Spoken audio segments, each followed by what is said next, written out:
Hello friends, அனைவருக்கும் வணக்கம். இன்றைக்கி இந்த எபிசோடில் மௌரியர்களை பற்றியும் அவங்களுடைய ஆட்சி காலங்களை பற்றியும் பார்க்க போகிறோம்.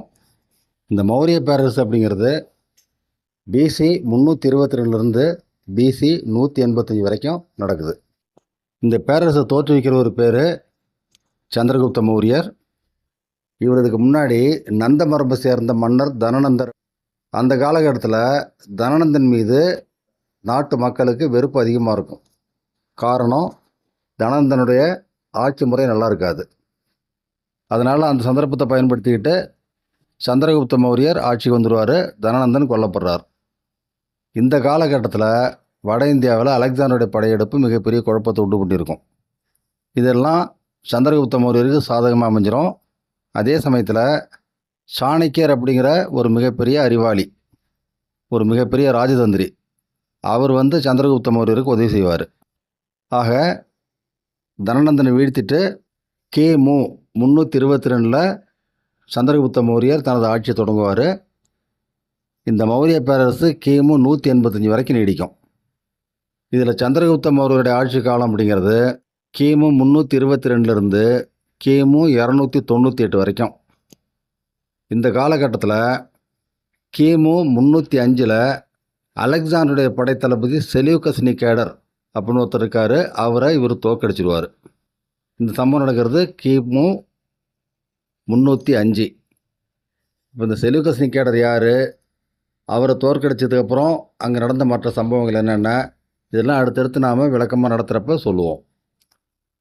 அடுத்தது சந்திரகுப்த மௌரியருடைய பையன் பிந்துசாரர் ஆட்சிக்கு வராரு. அவருடைய ஆட்சி காலம் கிமு 298லேருந்து கிமு 273 வரைக்கும். நெக்ஸ்ட்டு பிந்துசாரருடைய பையன் அசோகர் ஆட்சிக்கு வராரு. அவரை மகா அசோகர் அப்படிம்போம், அசோகா த கிரேட் அப்படிம்போம். அவருடைய ஆட்சி காலம் கிமு 273லேருந்து கிமு 232 வரைக்கும். இவர் ஒரு மிகப்பெரிய போர் நடத்துவார். அந்த போருக்கு பேர் கலிங்க போர். காரணம், இவருடைய சாம்ராஜ்யம் ரொம்ப பெருசாக விரிஞ்சிருக்கும். இப்போ கலிங்கங்கிற பகுதி மட்டும் இவர் கட்டுப்பாட்டில் இல்லாமல் இருக்கும்.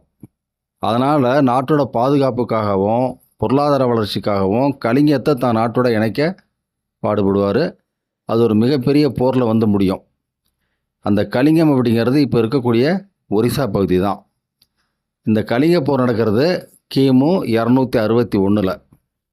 இந்த மரபில் கடைசி மன்னர் அப்படிங்கிறது பிரகத்ரதா.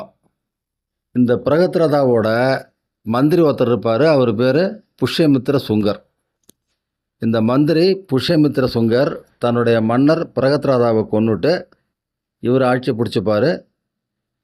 அதுக்கப்புறம் சுங்க மரபுங்கிற பெயரில் இவங்க ஆட்சி நடக்குது. இப்போ சுங்கர்களுடைய ஆட்சி சுமாராக 112 வருஷம் நடக்குது. அதாவது சுங்கர்களுடைய ஆட்சி காலங்கிறது கிமு 185லேருந்து கிமு 73 வரைக்கும். இதில் கடைசி மன்னர் தேவபூதி.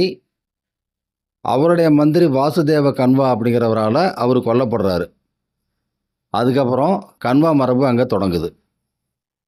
இதுக்கிடையில் சுமார் கிமு 200லேருந்து கிமு 100 வரைக்கும் இந்தியாவோட வடமேற்கு பகுதியில் அந்நியர்களுடைய ஆட்சி அதிகமாக இருக்குது. இதில் பாக்டீரியா கிரேக்கர் எனப்படும் இந்தோ கிரேக்கர்களை தவிர மீதி ஒரு 3 இனம் இருக்குது. அதாவது பார்த்தினியர்கள், சாகர்கள் மற்றும் குஷானர்கள். இவங்கெல்லாம் மத்திய ஆசிய பகுதியிலேருந்து வந்தவங்க.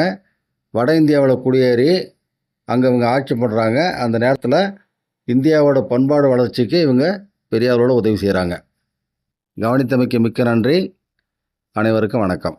உங்கள் கருத்துக்களை கமெண்ட் மூலம் சொல்லுங்கள். உங்கள் விருப்பத்தை லைக் மூலம் சொல்லுங்கள். மற்றவர்களின் நன்மைக்காக ஷேர் செய்யுங்கள். எங்களை ஊக்கப்படுத்த சப்ஸ்கிரைப் செய்யுங்கள். அனைவருக்கும் நன்றி.